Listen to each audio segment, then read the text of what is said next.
Hey everyone, back again.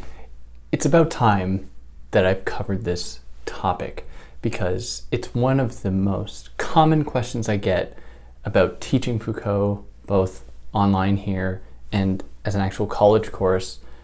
And the question is, how can I understand or stand by Foucault's thought, given that he, among other French intellectuals, signed a letter in 1977 calling upon the French government to lower the age of consent. Now, right off the bat, I don't support it. Right off the bat, I think it's morally reprehensible at worst and morally questionable at best. However, many people mischaracterize what this letter was about. So what I want to do here, I'm going to explain the letter to you. I'm also, if you're watching this on YouTube, it'll be the first comment. I've translated it. You can read it and see exactly what it says. Because many people use this letter, I think, not only to drum up already existing hatred towards French intellectuals, especially Foucault, but especially Foucault because he happened to be gay. That is, I always get this question related to Foucault. Never when I teach Simone de Beauvoir, never when I teach Sartre, never when I teach Deleuze. It's always Foucault. The only gay man of the bunch. Is this a coincidence? Now I say that, but I still think that this was wrong.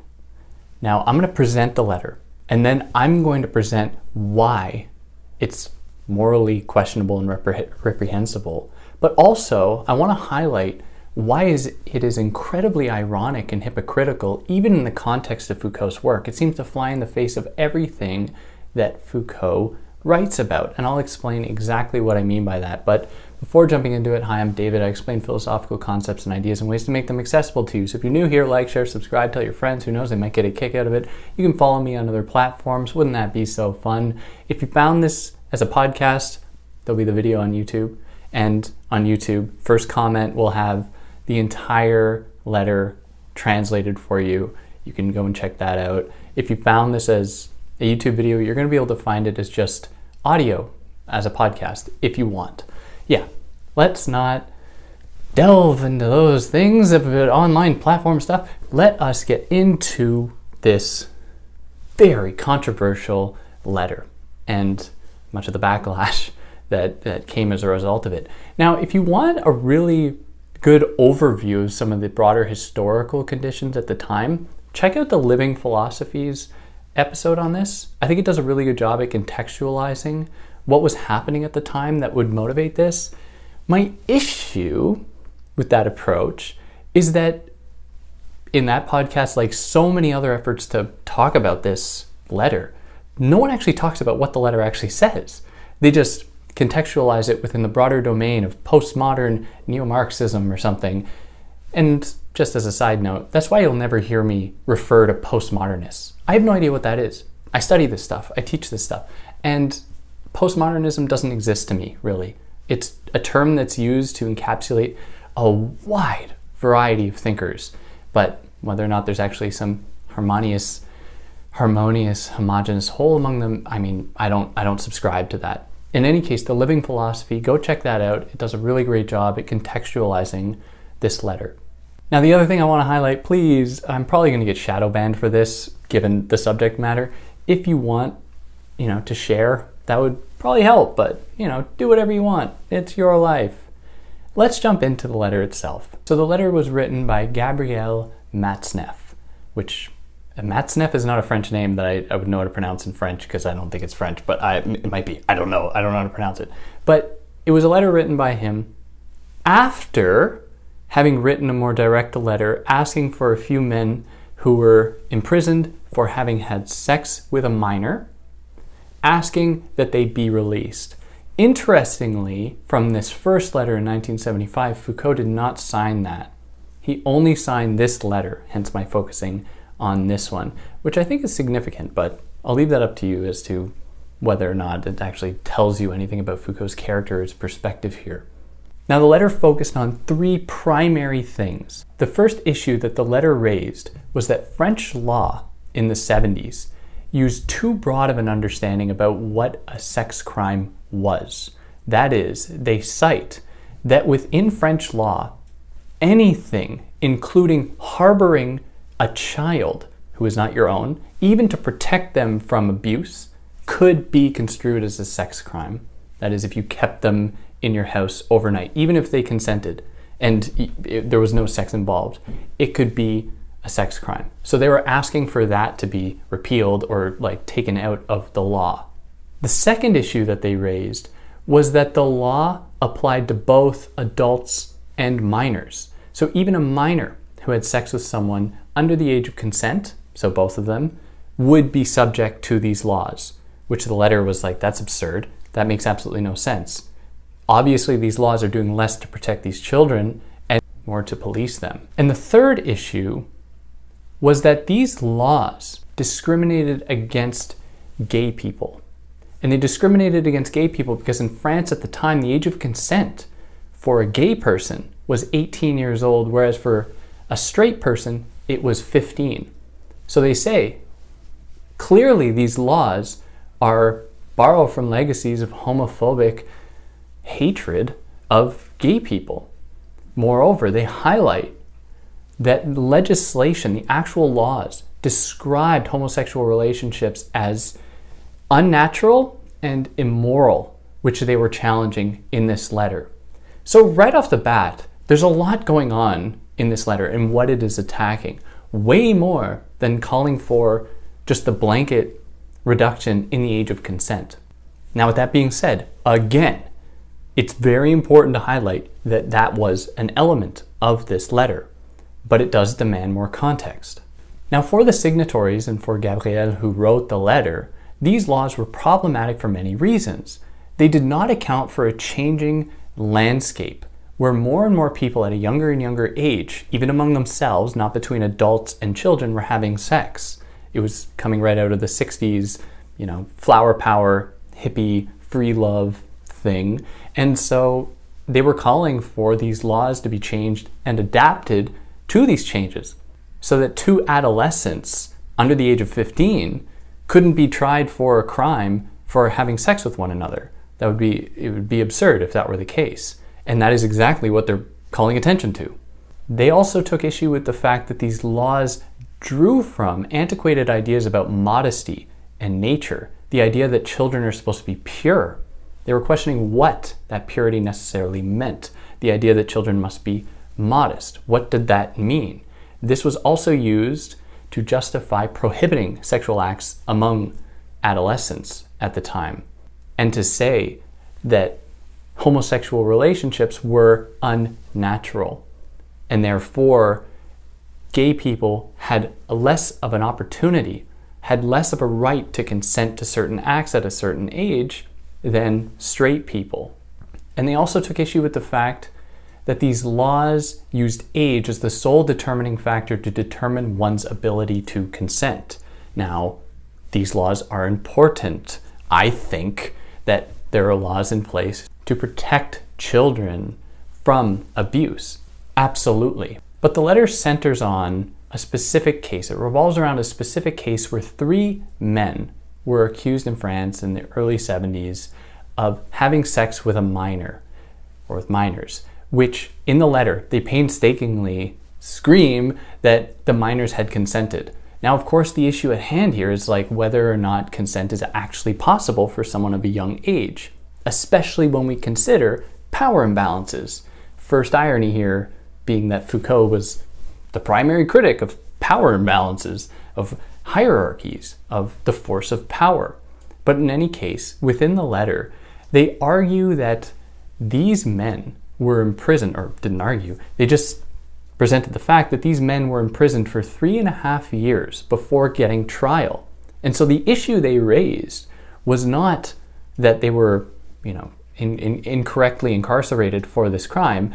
The issue was that it was breaking the law for them to have been incarcerated before trial for more than 6 months, which was law at the time in France, and how their offense was deemed a criminal offense in France, even though, according to the letter writers, which is where I have issue with it, there was no victim because the children consented. Again, the question is whether or not consent is actually possible when you consider these hierarchies. And I'll get into this more, but I really want to emphasize that I do not think so. And I think that consent is not possible when you have these power hierarchies, when you have adults and children, and the way that children are victimized by adults. So these laws do serve an important function, like full stop. Wow, is that so hard? But in any case, these men weren't receiving a fair trial. They were being held essentially against their will for 3.5 years, which is drastic, before they were actually given a trial, which is wrong. It goes against the idea of liberty in the French Constitution at the time. Like, yeah, that is something to protest. That is just unfair punishment for a crime that they were not actually convicted of, spending that much time in jail before trial. Like, yeah, that's a problem. Now here we arrive at their focus on consent itself, where they say that consent should supersede the law. That is, if a child consents to sex with an adult, then that should have more of a sway than the law. And I disagree. I firmly disagree with that. That is, and I think this will be more clear when I get into describing the hypocrisy of Foucault's having signed this letter, but I think that right off the bat that's totally wrong. However, the one point that they make and the issue that they raise with this is that public officials and law enforcement and legislators just content themselves with these numbers, these ages, as being the sole determining factor to one's ability to give consent, which is a good thing. Again, I have to make it so clear what I think about this, just because, obviously. But their issue was that for legislators, for public officials, they often just use that, the age of consent, and they wipe their hands of it, and they're like, we have to do no more. And so they treat the issue as one of prohibition as opposed to education. So instead of treating sexuality as something that people should be educated about, so that children learn about consent, what are sexual acts that they can consent to? Not necessarily at that age, even later in life, but that they actually learn about sex.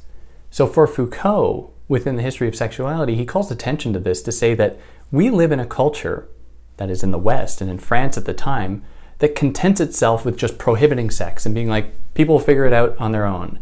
And this creates a situation, it creates an atmosphere where children are extremely susceptible because they have no knowledge about sex. It's treated as this taboo thing that they just aren't allowed to engage in. Again, the laws, though, are important, but they should be coupled with increasing knowledge about sexuality for children so that they actually understand what are appropriate sexual acts, even later in life, so that they're actually able to tell what consent is and do it of their own volition, instead of it never being talked about, it never actually being treated, just letting children learn about it on their own with like their televisions or however they learned at the time, and that being it. And public officials just being like, well, we have these laws in place, that'll do it, that's all we need. So they're calling attention to that, which I think there's some validity to. But again, the laws are important. They need to be coupled with actual care and attention to these power imbalances and to increasing education about consent for children. Like that should be taught in every single school, I think. Now, one of the last things that they cover in this letter was that the age of consent actually went through many different changes. In the early 19th century, it was 11 years old. And then in the later 19th century, it was 13.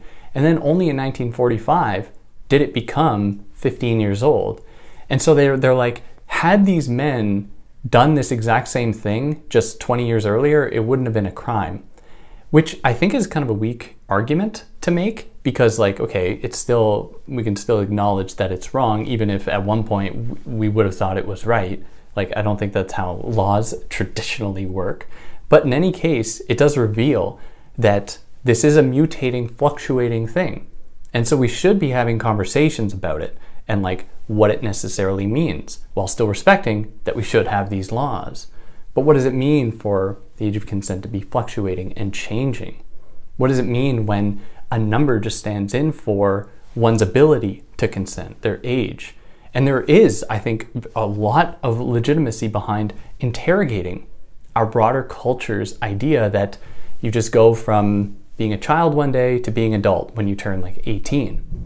And that this is a way by which to deny children a political voice where they can't vote, for example. And this keeps them in a cycle of being like subordinate to adults. And it contributes to a culture of them being voiceless, of having less power than adults, which foments, it cultivates abuse.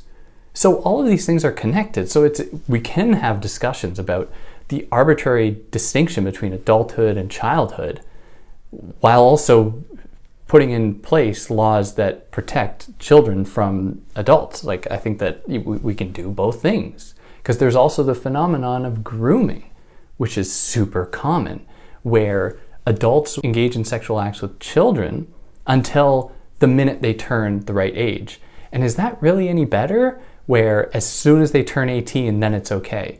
Like, how that can't be good either. And it should be interrogated and considered. People shouldn't just be like, oh well, the age of consent, that's it. The end of discussion is fine.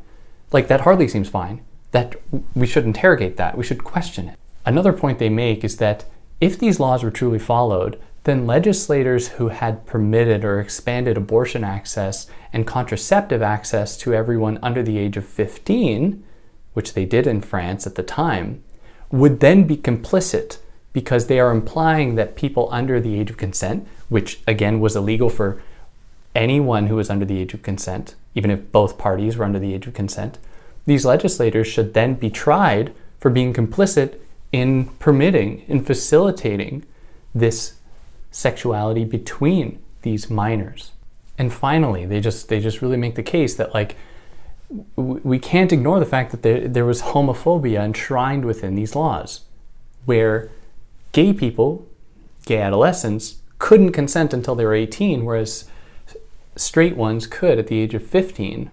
So clearly, this demands us consider the ways in which these very laws don't always work to protect people, rather more to control them, while also acknowledging that there should be these laws. It can be both. Now, I really think it's important to contextualize this alongside Foucault's thought, because I find it just completely hypocritical for him to have taken this approach to opposing power. And that is because kind of his overall project is to say that power has been entirely distributed throughout the entire social body. That is, he opposes the idea that power is just held by those classic institutions like the military or the police. And he identifies the many ways in which power has seeped into every part of our lives, between parents and children, between teacher and student, between doctor and patient. And so it's totally absurd to me that he would then think that this can be legislated away, that you can just sign a letter and lower the age of consent, which wasn't the entire focus, but was a part of it here. Lower the age of consent, and then you are somehow opposing power. That would be like using the master's tools to dismantle the master's house. That makes no sense. That just lends more power to the very institutions that he's criticizing, which I've always found to be totally hypocritical and ironic, not to mention morally questionable and reprehensible. Now, within the context of the history of sexuality, I find it even more confusing and difficult to grasp. And that is because, just to be really quick about it, within the history of sexuality, Foucault makes the case that our culture is one that obsesses over sex at the same time as it represses sexuality, kind of. That is, it relegates it to the shadows, at least certain kinds of sexuality, while always assuming it's going to be there, and that it's just this natural part of what it means to be human. And so therefore, it can be treated as this kind of sacred, mystical potential to liberate people, as though sex somehow possesses this capacity to emancipate everyone from the oppressive institutions of their lives. And he says that this is a trap, and that this actually complies with dominant ideas about sexuality and how they have already been absorbed by power. So instead, he's like, we have to be very careful about putting sexuality on this pedestal. And so in the context of this letter, it is so much more ironic, for at least I think, that he would be on board with this, because it treats sexuality as like this thing that needs to be rescued and saved and brought to light, expanded to more people, to more vulnerable people, like in the case of children, which just goes against his whole project, at least in the text. That he focuses on sexuality instead of something like the age of voting, for example, which I think is an important conversation we need to have, where we just treat children as these lifeless, unknowing, irresponsible entities instead of like treating them like autonomous, intelligent beings that can have a political voice. Why doesn't he focus on that? Why does he exert his energy here? Go so far as to treat sexuality as this roadmap by which to liberate children from the confines, from the grips of paternal, that is parental, authority. Like, it just seems to open the door for more control, for more power to be exercised over children. At least I think so. But in any case, like, obviously this is an extremely contentious thing, and I hope I've made my perspective on it very clear. But in any case, I'd love to know what you have to say about it. I hope that I've been able to provide like some extra context so that you actually know that the substance of the letter is a lot more than just like trying to lower the age of consent. Like, I think that they raise some very important points and concerns that we should take very seriously, while also acknowledging that some of it is just like, no, we're not going to do that. Like, of course, we have to have laws protecting children, that is, with the age of consent. I think that's totally necessary. And it's surprising to me how many people have argued with me about it. And I'm like, what? Like, as though we can just poof, imagine as though we haven't been living in a world where adults have been oppressing children for centuries, for millennia, and we can just legislate that away and then boom, everything will be fine. Like, that seems to be a fairy tale world. But, you know, let me know what you think. If you like what I did, like, share, subscribe. I'd love to know any comments you have. Again, look at the first comment on YouTube. It'll be pinned there. You can read the whole thing that I translated. You know, it'll give you the necessary context. And yeah, on that note, take care.